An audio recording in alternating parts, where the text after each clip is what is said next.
Bolton Crossing Elementary, along with the rest of our district, has adopted the Lucy Calkins Units of Study for Reading, Writing, and Phonics as our comprehensive literacy program for students in grades K through 6.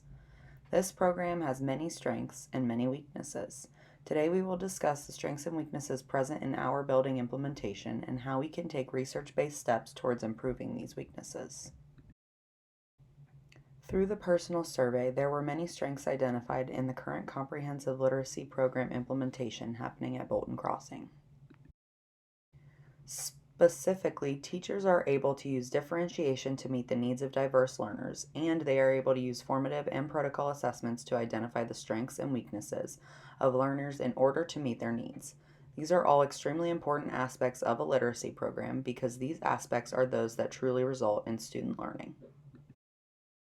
However, these strengths have very little to do with the actual adopted curriculum program, which is where many of the weaknesses lie.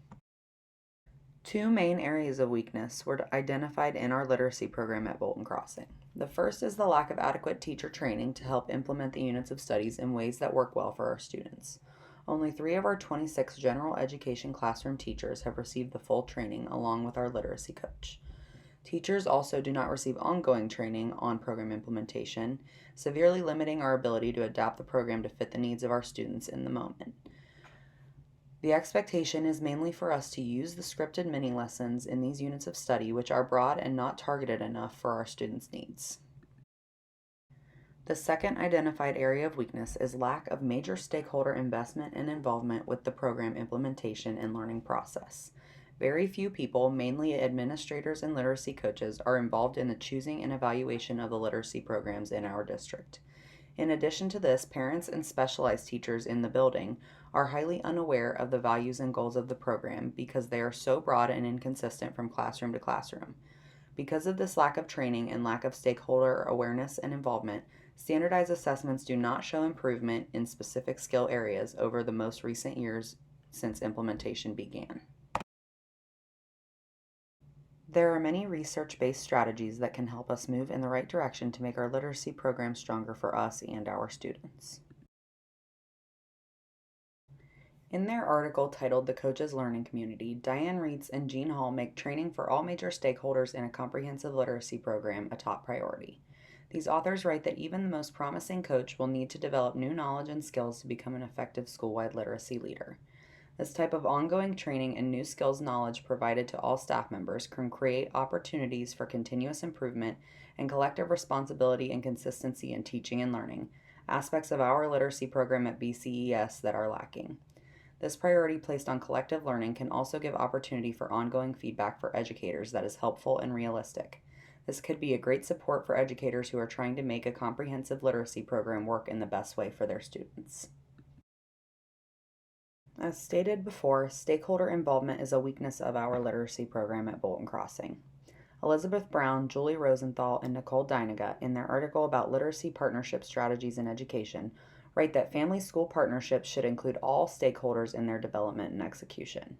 This consistency in execution can only come from being involved in developing the knowledge needed to understand and implement program values and goals with consistency in all areas of literacy learning at home and at school. When we include these valuable voices in our implementation and decision making, we are bettering the line of communication between parents and teachers. With this done correctly, student learning can be openly talked about with less confusion and better understanding of the expectations and values of our building comprehensive literacy program. According to author Rick Stiggins, teacher leaders, teams, principals, curriculum personnel, and others must evaluate program effectiveness with the goal of identifying particular standards that students are not mastering in order to inform decisions about how to improve these instructional programs. When we can come together as a team and involve all voices in valuable discussion about program improvements and implementation, we can set goals and create plans for building consistency that will work for all who are trying to improve student literacy learning. Having students produce original work around major themes, ideas, or issues encourages deep learning and supports in-depth teaching. This is a quote from Cassandra Zwalin, author of Authentic Learning, Boosting ELL Language and Academic Proficiency. This quote specifically spoke to me because it encourages a fix for the weakness we are seeing as the largest hindrance of student progress in our literacy program. Teachers are just amazing at differentiating, but are having trouble understanding how to specifically make the units of study work best for our student population. Project-based theme learning is just one strategy that can really help our teachers implement the units of study best for our students. This type of teaching and learning provides an authentic experience for our students that gives them a solid purpose for their learning and makes it more important and engaging for them. A major way that we can build on project-based learning in relation to strengthening our ability to use our adopted curriculum is through content-specific vocabulary teaching and learning strategies. Content-specific vocabulary is already built into the units of study in some ways. According to author William Bentz, making project-based learning stronger through supplemental strategies such as word sorting, word questioning, word impressions, and unfamiliar word finding will only help the Lucy Calkins units of study work more strongly for our students. All of the previously discussed research-based strategies can be used to create school-wide learning opportunities that bring our building together to create consistency and involvement in the literacy learning process. A day at the zoo is a unit lesson that can be used at all grade levels in the building to bring out more consistency, implement project-based and authentic learning, and involve stakeholders in the learning process in important ways. The process will look a little different at all grade levels because of the skill expectations, literacy units of study, and learning standards for each grade level. The general instructional procedures in every grade level should begin with the modeling of the use of informational text features in reading and writing to help students understand their importance and use. Small strategy groups will then be used throughout the unit to improve targeted skill areas that students show weakness in. These weaknesses will be identified through assessment of prior reading and writing work and through observation during work times for this project. Once completed, the zoo day will take place for the grade level.